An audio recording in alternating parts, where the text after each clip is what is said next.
Okay, so continuing with reciprocal functions here, we'll go over to this next example. So this is telling us that we're given an angle alpha such that it's between 0 and 90 degrees, and sine of alpha is 3 over 5.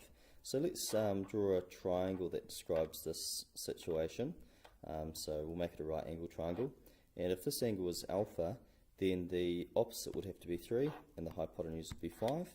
And this side would be the square root of 5 squared minus 3 squared, which would equal 4.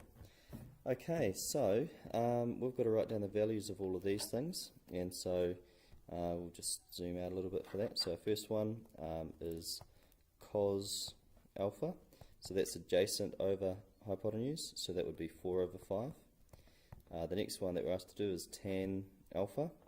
So tan alpha, so that's opposite over adjacent, so it will be 3 over 4. Cosec alpha, so cosec alpha, if we just go back to our reference here, that's a 1 over sine, and so that's going to be 5 over 3, so the reciprocal of sine. Sec alpha is the next one. That's going to be the reciprocal of cos, so that'll be 5 over 4. And cot alpha will be the reciprocal of tan, which is 4 over 3. Okay, and so that's how we'd approach that sort of example.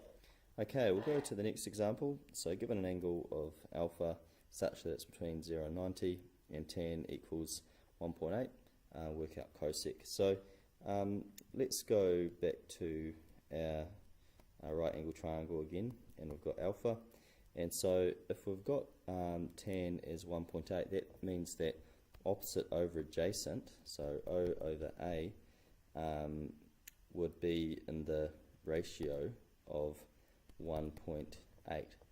And so what we could do is make this side 1, and that would make this side here 1.8, and the relative ratios would be all the same. And so this side along here would be the square root of 1 squared plus 1.8 squared. So let's put that into our calculator. So we would have 1 plus 1.8 squared, and then the square root of that. And so that gives us, I'll just write square root to 4.24. That will keep it nice and accurate for us. Okay. So, it's asking us to calculate cosec of alpha. So, cosec alpha is equal to 1 over sine alpha. And so that's going to be, if sine is opposite over hypotenuse, then cosec will be hypotenuse over opposite. So it'll be root 4.24 over 1.8. And so it's that answer that we got there divided by 1.8, which gives us 1.14. And that's all that we're required to do there. Okay, so that's an introduction into reciprocal trig functions, and that should set you up for doing exercise 5.04, and please make sure that you keep on top of your progression as well and tick off the videos and the work that you've done. Thank you.